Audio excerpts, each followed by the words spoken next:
जोहार झारखंड, जय झारखंड।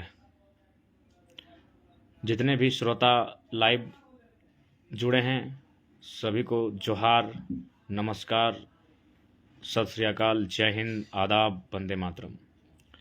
उम्मीद करते हैं आप सभी ठीक होंगे।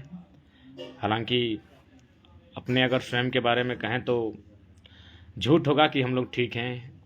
आँखों में लाल रेखाएं स्पष्ट साफ संकेत कर रही है कि हम लोग काफ़ी पीड़ादायक अवस्था में है, लेकिन उसके बावजूद चेहरे पर मुस्कान लिए आप सभी के कुशलता की कामना करते हैं। जी हाँ, विगत सबसे पहले आज की बात को रखने से पूर्व आज मुहर्रम पर्व है, अतः इस्लाम धर्म जीवन का अनुपालन करने वाले अनुयायियों को, धर्मावलंबियों को मुहर्रम पर्व की असंख्य शुभकामनाएं, मुबारकबाद। सपरिवार कुशलतापूर्वक मंगलमय वातावरण में पर्व त्यौहार का आनंद लें। तो सबसे पहले मैं बात करना चाहूँगा, चूँकि फ़िलहाल हम लोग विगत 2-3 दिनों से कंटिन्यू आंदोलन को लेकर, चाहे बूढ़ाखाप से राजभवन हो या फिर राजभवन के ठीक सामने पंचायत सचिवालय स्वयंसेवक हो, या फिर अब शिक्षक बहाली में भी आंदोलन को लेकर चर्चाएं हो रही हैं। तो जाहिर सी बात है, राज्य में तो आंदोलन कई स्तर पर हो रहे हैं।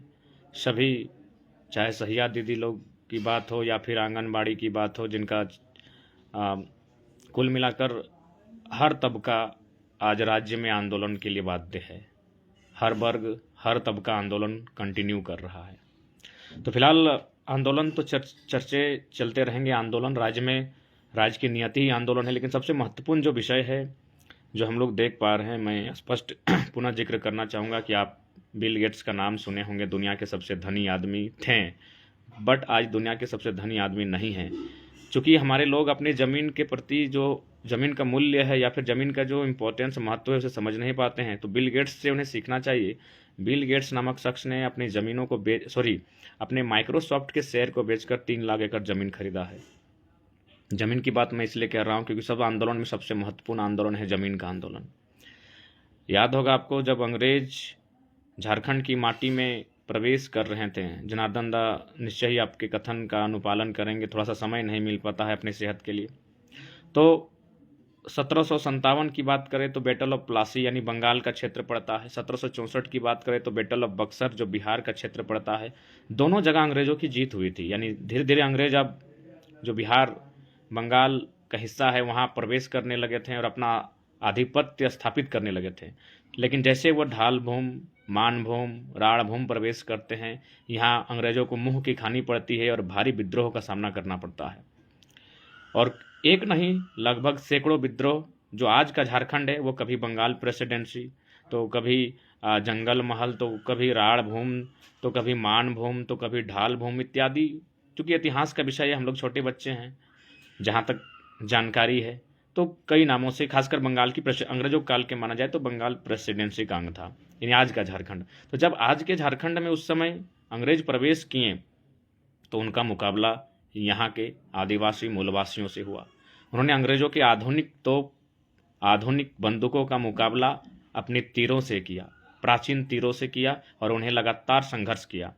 हालांकि दमन हुआ, हालांकि वे मारे गए, अंग्रेजों को भी मारा। लेकिन कुल मिलाकर अंग्रेजों के जो सामने ये चर्चा का विषय था कि भाई पूरा देश आधिपत्य को स्वीकार कर रहा है, राजा राजवाड़े हमारे आधिपत्य को स्वीकार कर रहे हैं, हमारे आगे नतमस्तक हो रहे हैं, हमें स्वीकार कर ले रहे, हमारी अधीनता स्वीकार कर रहे हैं।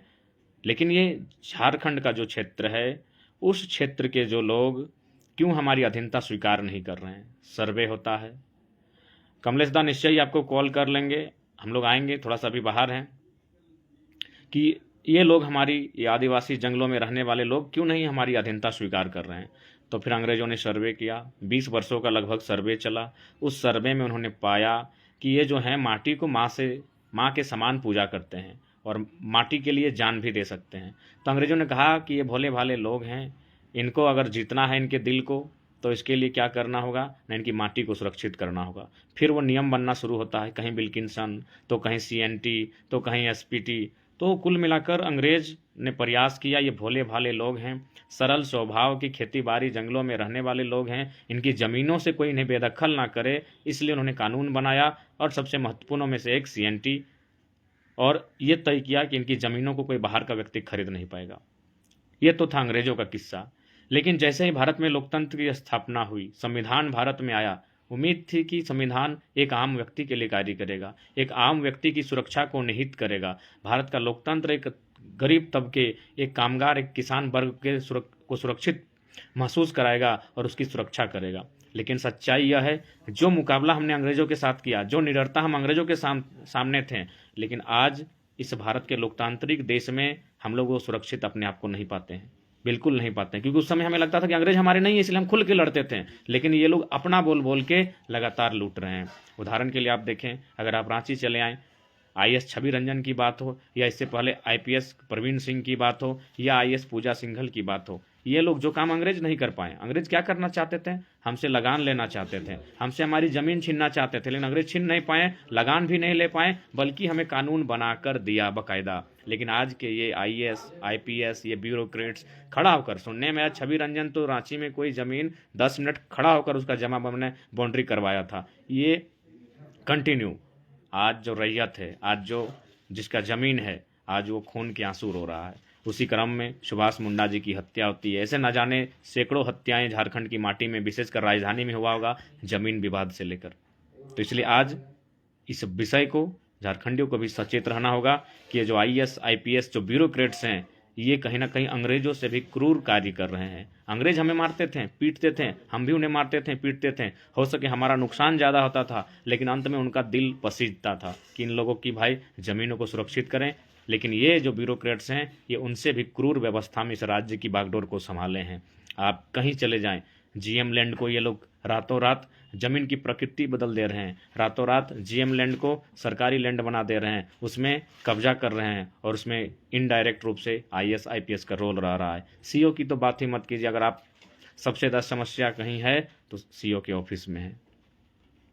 तो मुझे लगता है एक बार पुनः अपने तर्कश में तीरों को सजाने की आवश्यकता है, और जिस प्रकार हमारा मुकाबला अंग्रेज़ों से होता था, ये जितने भी लोग हैं जो बेईमानी से इस राज्य को लूटने आए हैं, उन्हें अंग्रेज मानना होगा, अंग्रेज़ों से भी बदतर उन्हें मानना होगा। और मुझे लगता है अपने तर्कस में फिर से तीर सजाने की आवश्यकता है। लोकतंत्र सुनने में खूबसूरत है, संविधान का उद्देश्य भी यही था, अंतिम व्यक्ति तक सुरक्षा प्रदान करना, लेकिन सच्चाई यही है, आज संविधान और लोकतंत्र की आड़ में जो सत्ता और शक्ति जिनके हाथों में है, वे दुरुपयोग करते हुए लगातार हमारा दोहन कर रहे हैं। तो खैर, आंदोलन चलता रहेगा, आंदोलन ही झारखंड की नियति है। हर वर्ग, हर विभाग, हर तबका आज आंदोलन करने के लिए बाध्य है। बाकी सभी को जोहार।